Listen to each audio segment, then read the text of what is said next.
नमस्कार दोस्तों, स्वागत है आपका अपने YouTube चैनल पर। दोस्तों उम्मीद आप स्वस्थ होंगे, मस्त होंगे, अपने पढ़ाई में व्यस्त होंगे। दोस्तों जैसा कि आप लोगों को पता है, बीएसएससी ग्रेजुएट लेवल 3 का एग्जाम डेट घोषित कर दिया गया है, जो कि 26 और 27 नवंबर को होने वाला है। तो अब ऐसे में आपके पास 1 महीने से भी कम का समय रह गया है। तो इसमें आप जितना ज़्यादा रिवीजन कीजिएगा उतना आपके लिए बेनिफिट रहेगा।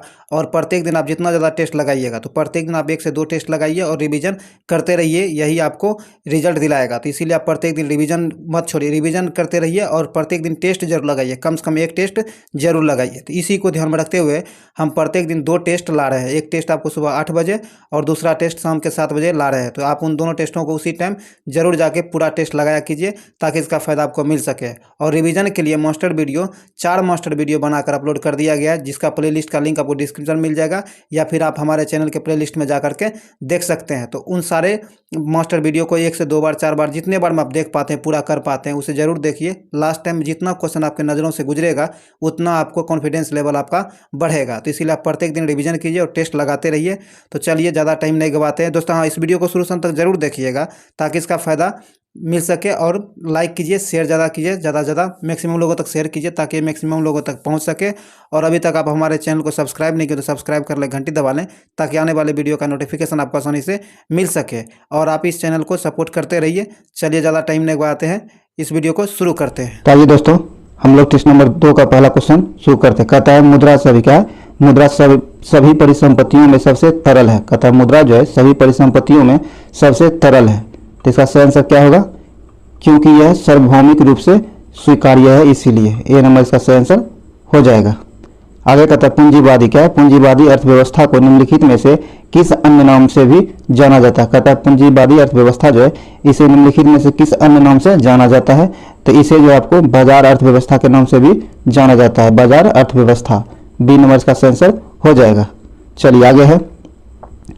आगे कहता है सागरमाला क्या है? सागरमाला परियोजना से भारत को सागरमाला परियोजना से भारत का निम्न में से कौन सा इंफ्रास्ट्रक्चर क्षेत्र संबंधित है? इंफ्रास्ट्रक्चर क्षेत्र संबंधित है। कहता है सागरमाला परियोजना जो है भारत के निम्नलिखित में से कौन सा इंफ्रास्ट्रक्चर क्षेत्र संबंधित है? तो इसका सही आंसर आपको हो जाएगा बंदरगाह क्षेत्र। क्या है? बंदरगाह क्षेत्र। डी नंबर इसका सही आंसर हो जाएगा।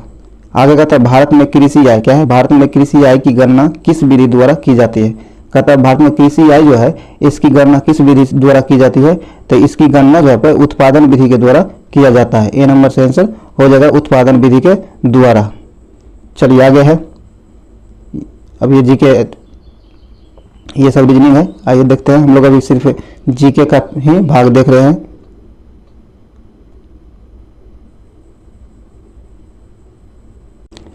आइए दोस्तों, अगला क्वेश्चन कहता है कि टाटा आईपीएल क्या है? टाटा आईपीएल 2022 में किस खिलाड़ी ने ऑरेंज कैप का खिताब जीता है? कहता है टाटा आईपीएल 2022 जो हुआ है इसमें किस खिलाड़ी ने ऑरेंज कैप जीता है? तो यह जीता है आपको ऑरेंज कैप जो जीता है, यह जीता है और जोन्स बटलर ने इस कैप को जीता है। सी नंबर से आंसर हो जाएगा।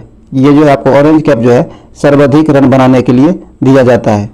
तो ये जोन्स बटलर को दिया गया, जिन्होंने इस सीजन में सबसे अधिक 863 रन बनाया था, 863 रन। चलिए आगे। ये राजस्थान रॉयल्स के तरफ से खेल रहे थे टाटा आईपीएल 2022 में। चलिए आगे है।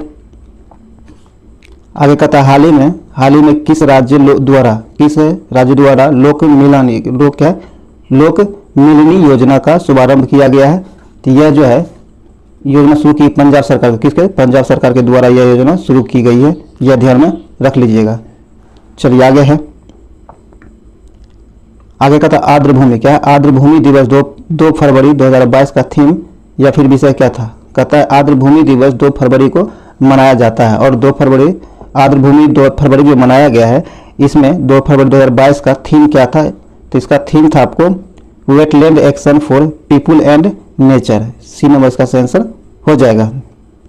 आगे है। आगे कहता है उबर कप क्या है? उबर कप 2022 के विजेता निम्नलिखित में से कौन सा देश है? कहता है उबर कप 2022 जो हुआ है इसके विजेता टीम कौन है? तो इसके विजेता टीम आपको दक्षिण कोरिया है। कौन? दक्षिण कोरिया है। ए नंबर से आंसर हो जाएगा दक्षिण कोरिया। ए नंबर इसका आंसर हो जाएगा। दक्षिण कोरिया जो है यह खिताब चीन को हराकर जीता है। इसका आयोजन थाईलैंड में किया गया था। इसका आयोजन तो आपको थाईलैंड में किया गया था। और चीन को हराकर दक्षिण कोरिया ने यह खिताब अपने नाम किया है। तो ये नंबर यहाँ से आंसर हो जाएगा। चलिए आगे है, आगे कहता है केंद्रीय क्या, केंद्रीय जल शक्ति मंत्रालय की घोषणा के अनुसार प्रत्येक ग्रामीण इलाके में हर घर जल क्या है, हर घर जल कन्वेंशन प्रदान करने वाला भारत का पहला राज्य कौन है। कहता है केंद्रीय जल शक्ति मंत्रालय की घोषणा के अनुसार प्रत्येक ग्रामीण इलाकों में हर घर जल कनेक्शन योजना करने वाला प्रदान करने वाला भारत का पहला राज्य कौन बना है। तो यह गोवा बना है। कौन, गोवा पहला राज्य बना है भारत का। ए नंबर से आंसर, सॉरी डी नंबर से आंसर हो जाएगा गोवा। आगे है, आगे कहता है कि हसन शेख क्या, सॉरी कहता है हसन शेख महमूद निम्नलिखित में से किस देश के नए राष्ट्रपति चुने गए। कहता है हसन शेख जो है, हसन शेख महमूद, ये किस देश के नए राष्ट्रपति चुने गए हैं। तो ये जो है आपको सोमालिया के नए राष्ट्रपति चुने गए हैं। सी नंबर से आंसर हो जाएगा सोमालिया के। और सोमालिया की राजधानी आपको मोगादिशु है। कहाँ, मोगादिशु सोमालिया की राजधानी है। तो यहाँ सी नंबर से आंसर हो जाएगा सोमालिया। आगे कहता है जल जीवन मिशन क्या है, जल जीवन मिशन के तहत कब तक हर घर में नल जल पहुंचाने का लक्ष्य रखा गया है। कहता है कि जल जीवन मिशन के तहत कब तक हर घर में नल का पानी जो है पहुंचाने का लक्ष्य रखा गया है। तो यह लक्ष्य रखा गया आपको 2024-25 तक। बी नंबर इसका सही आंसर हो जाएगा। चलिए आगे है,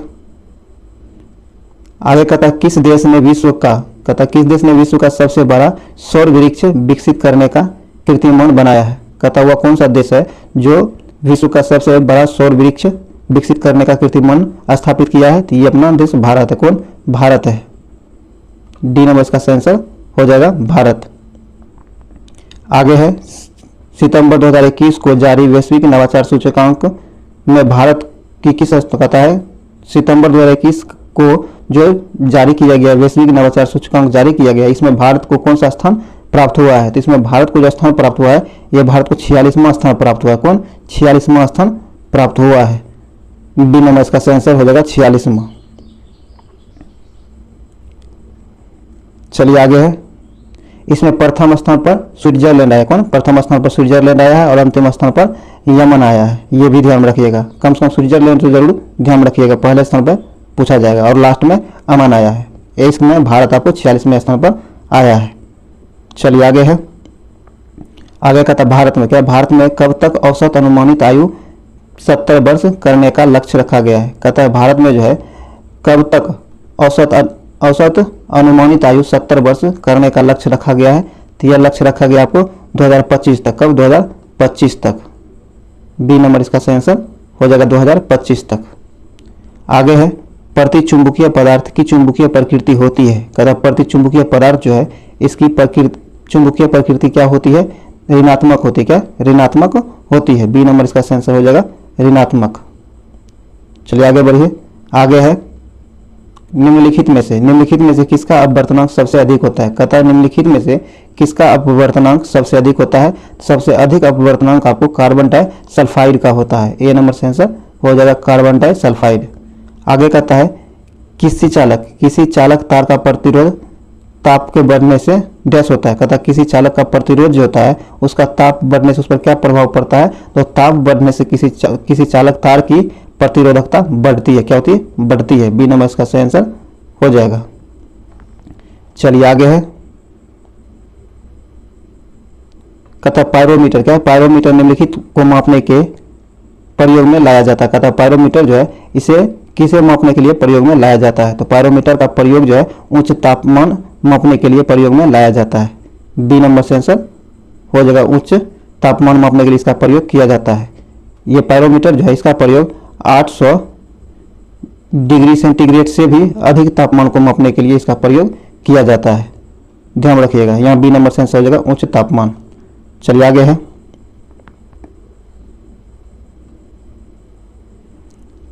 आगे कहता है कि जिस तापमान पर तरल का वाष्प का दबाव, कहता है कि जिस तापमान पर तरल का वाष्प का दबाव ठोस के वाष्प के बराबर होता है उसे डैश कहा जाता है।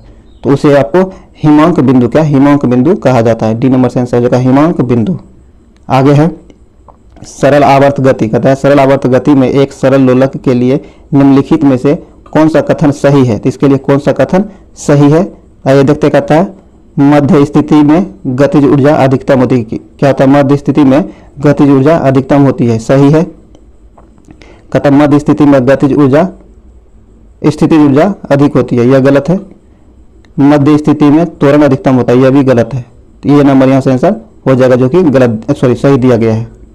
चलिए आगे है, आगे है जब किसी क्या है, जब किसी तालाब के शांत जल के तालाब के शांत जल में पत्थर फेंका जाए तो तालाब में जल के पृष्ठ पर उठने वाली लहरें होती है।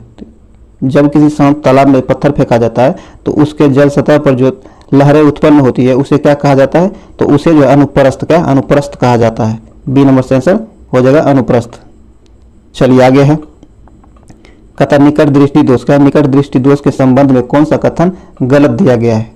कहता निकट दृष्टि दोष के संबंध में कौन सा कथन गलत दिया गया है? तो आइए देखते हैं जो गलत दिया गया है।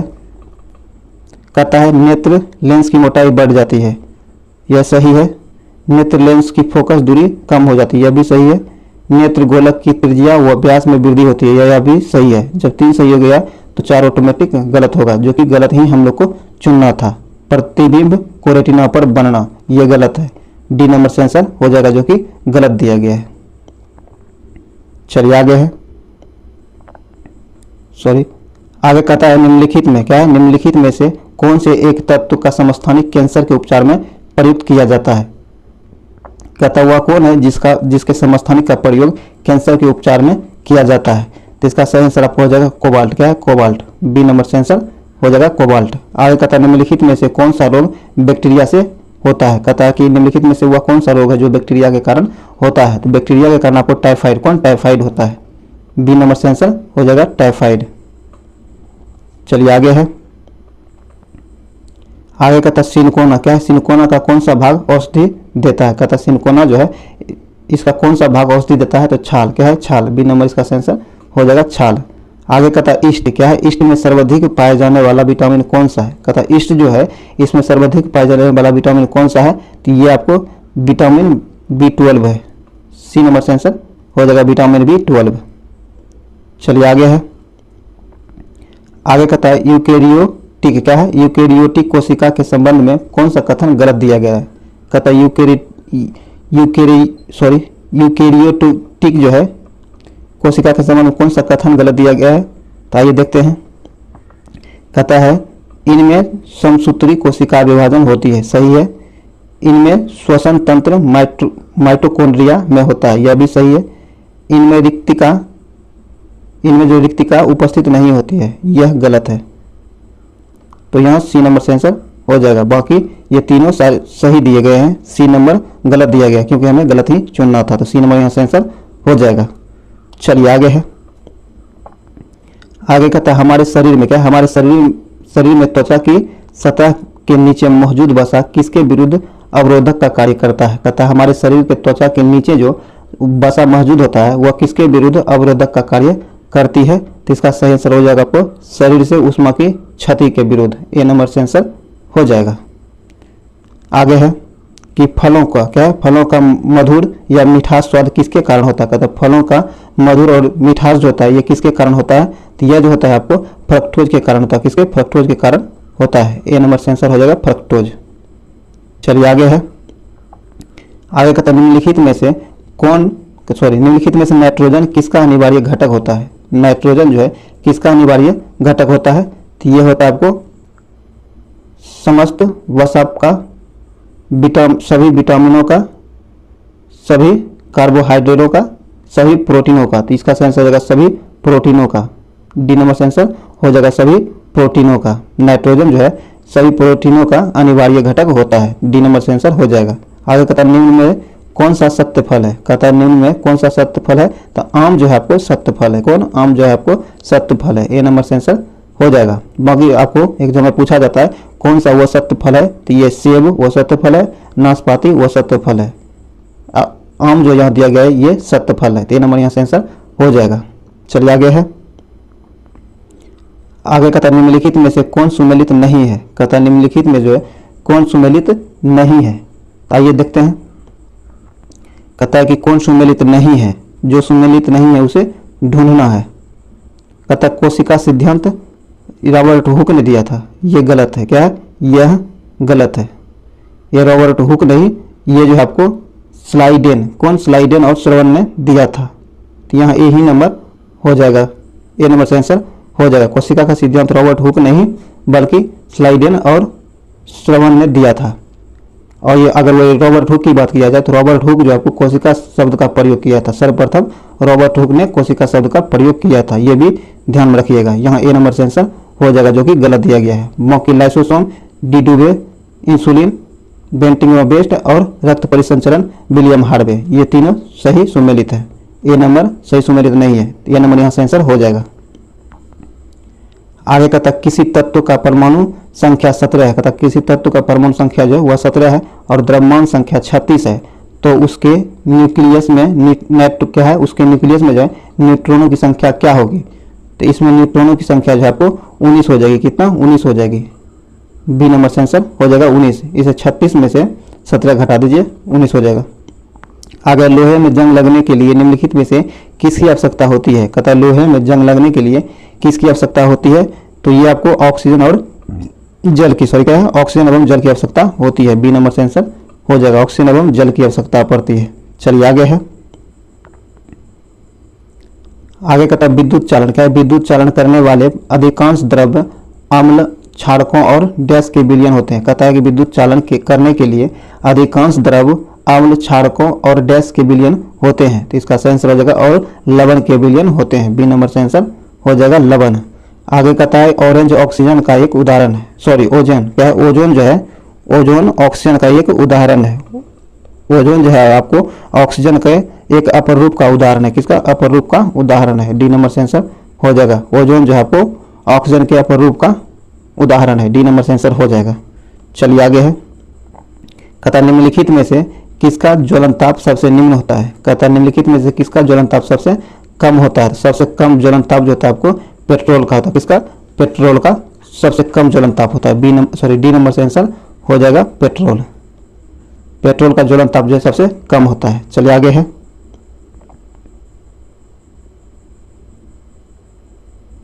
आगे कहता है चर्म रोग। क्या है? चर्म रोग उपचार के लिए प्रयोग किया जाने वाला रेडियो आइसोटोप निम्न में कौन है? कहता है चर्म रोग के उपचार के लिए जो प्रयोग किया जाता है निम्न में से वह रेडियो आइसोटोप कौन है? तो इसका सही आंसर आपको हो जाएगा रेडियो फास्फोरस। क्या है? Radio phosphorus. डी नंबर का सही आंसर हो जाएगा रेडियो फास्फोरस।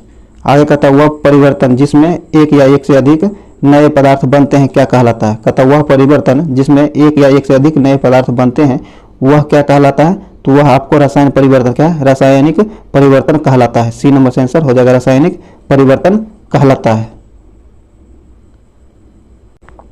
आगे है, आगे कहता है जिस संविधान, क्या है? जिस संविधान सभा द्वारा भारत के संविधान का अधिनियमन क्या है? अधिनियमन किया गया उसके सदस्य कौन थे? कहता है जिस संविधान सभा द्वारा भारत के संविधान का अधिनियमन किया गया उस संविधान उसके सदस्य कौन थे? उसके सदस्य जो थे, उसके सदस्य कौन थे ये आपको बताना है। तो उसका सदस्य जो था आपको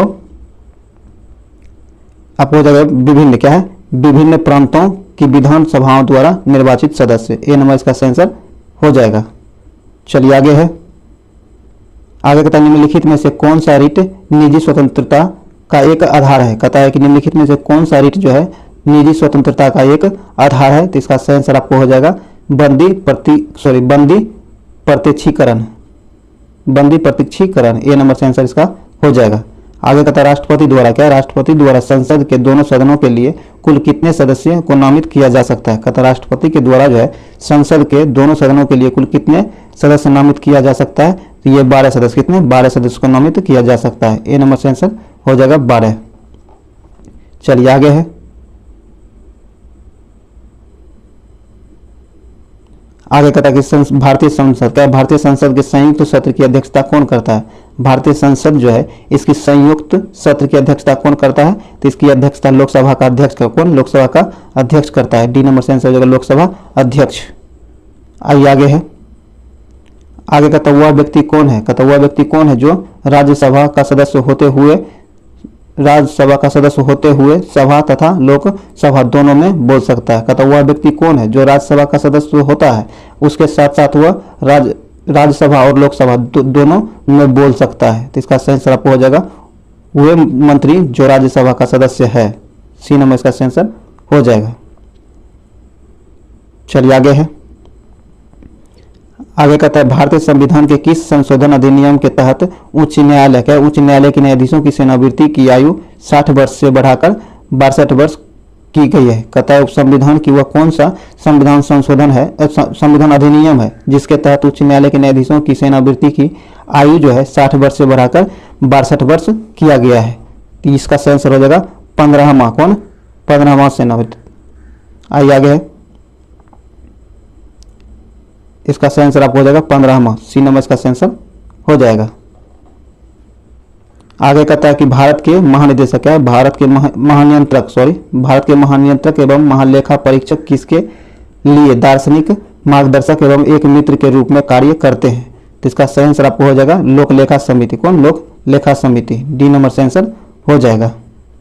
चलिए आगे है, आगे कहता है निम्नलिखित में से कौन सा स्थानीय सरकार का मामला नहीं है। कहता है निम्नलिखित में से कौन सा है जो स्थानीय सरकार का मामला नहीं है, तो वह है आपको कानून और व्यवस्था, क्या है कानून और व्यवस्था, बी नंबर सही आंसर हो जाएगा।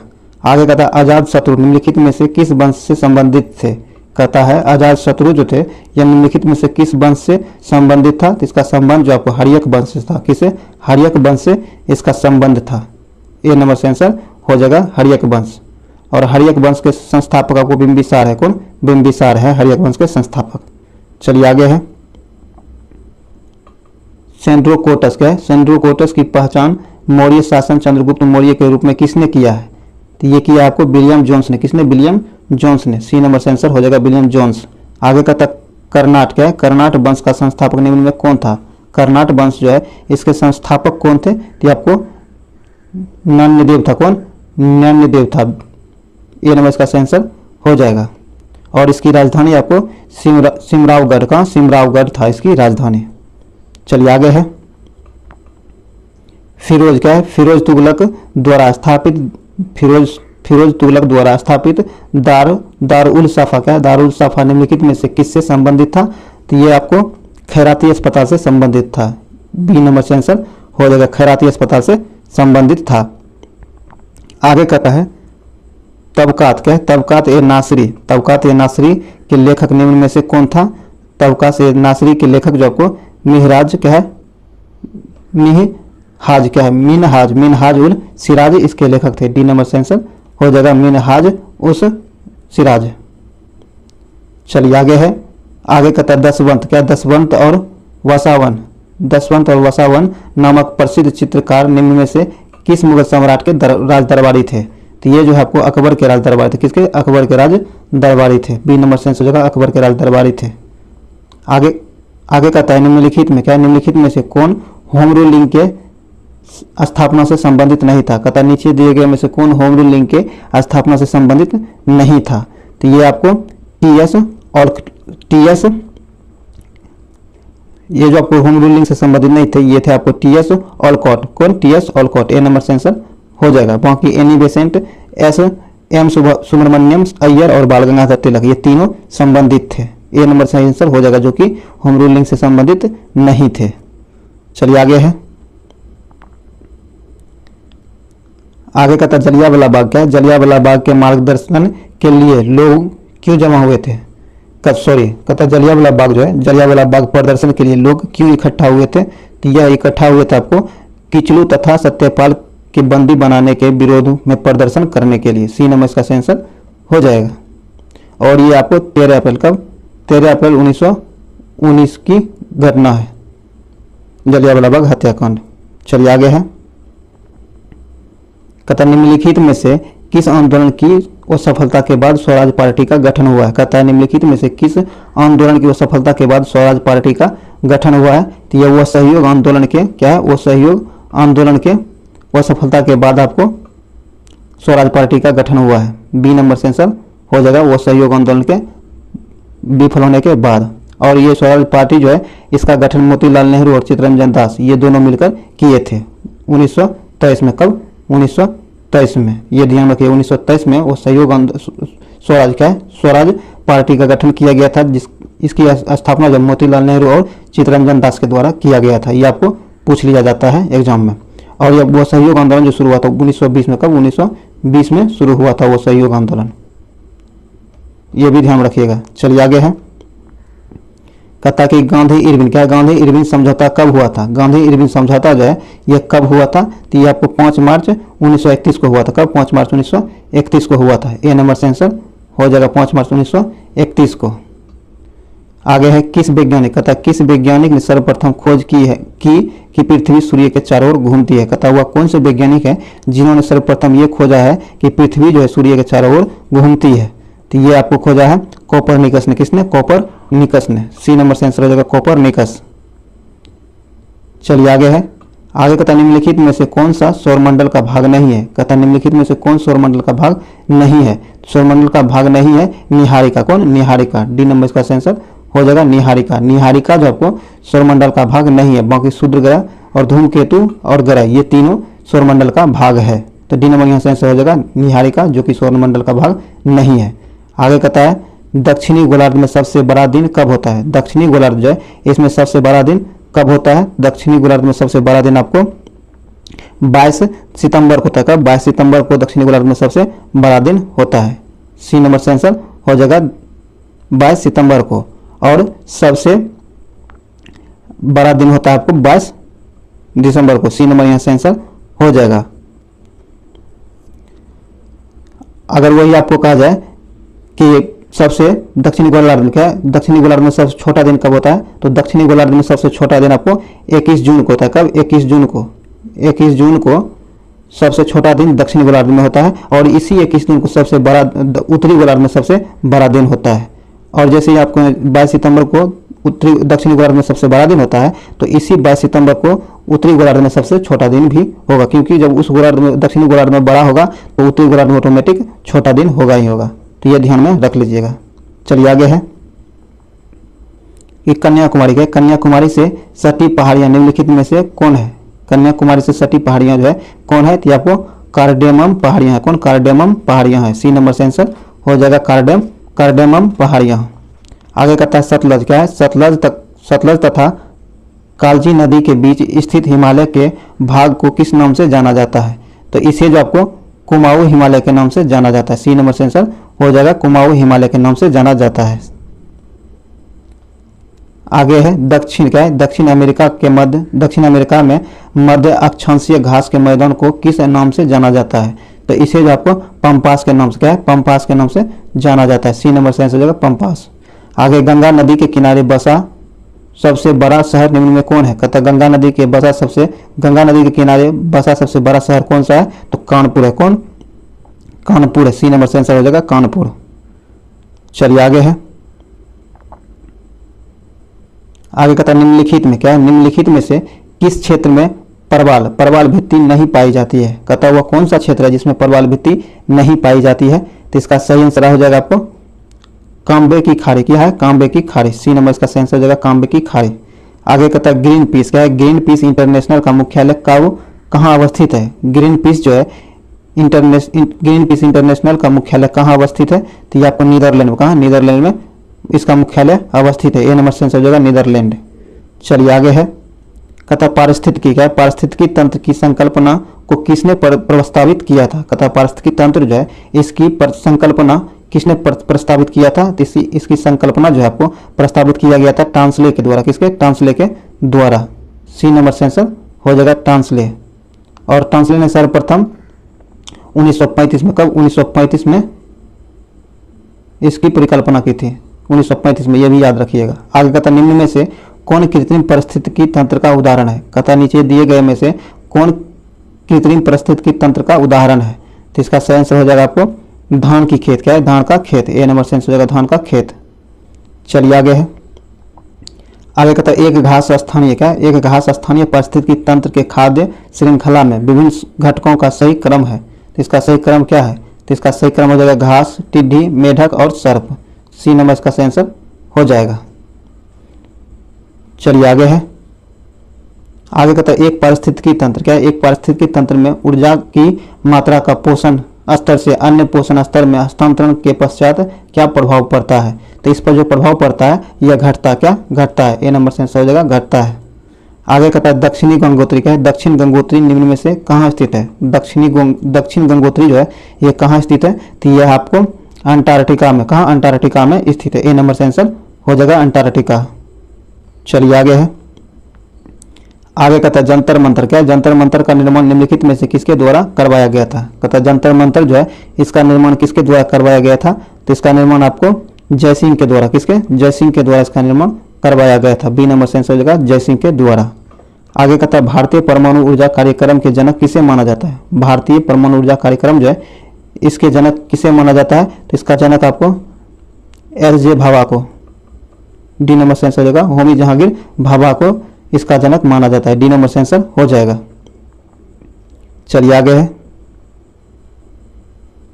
आज का आखिरी क्वेश्चन है, कहता है कि भारतीय जनगणना क्या है, भारतीय जनगणना 2011 के अनुसार बिहार राज्य का लिंगानुपात क्या है। कहता है भारतीय जनगणना 2011 जो है इसके अनुसार बिहार राज्य का लिंगानुपात क्या है, तो इसका लिंगानुपात है 943 महिला प्रति 1000 पुरुष पर। डी नंबर से आंसर हो जाएगा। दोस्तों ये वीडियो यहीं समाप्त हुआ। उम्मीद है ये वीडियो आपके लिए यूजफुल रहा होगा। अगर ये वीडियो आपके लिए थोड़ा सा भी यूजफुल रहा है तो आप इसे लाइक जरूर करें और इसे शेयर ज़्यादा से ज़्यादा करें ताकि मैक्सिमम लोग तक पहुंच सके। और इससे पहले जितने भी टेस्ट हुआ है अगर नहीं देखे हैं तो उसके प्लेलिस्ट का लिंक जो आपको डिस्क्रिप्शन में दे दिया गया है वहाँ जाकर उन सारे टेस्टों को एक बार जरूर देखें ताकि आपको इसका फ़ायदा मिल सके। और इस वीडियो को ज़्यादा से ज़्यादा शेयर करें। अगर अभी तक आप हमारे चैनल को सब्सक्राइब नहीं किए तो सब्सक्राइब कर लें, घंटी दबा लें ताकि आने वाले वीडियो का नोटिफिकेशन आपको आसानी से मिल सके। तो चलिए मिलते हैं बहुत जल्द हम लोग अगले वीडियो में। जय हिंद।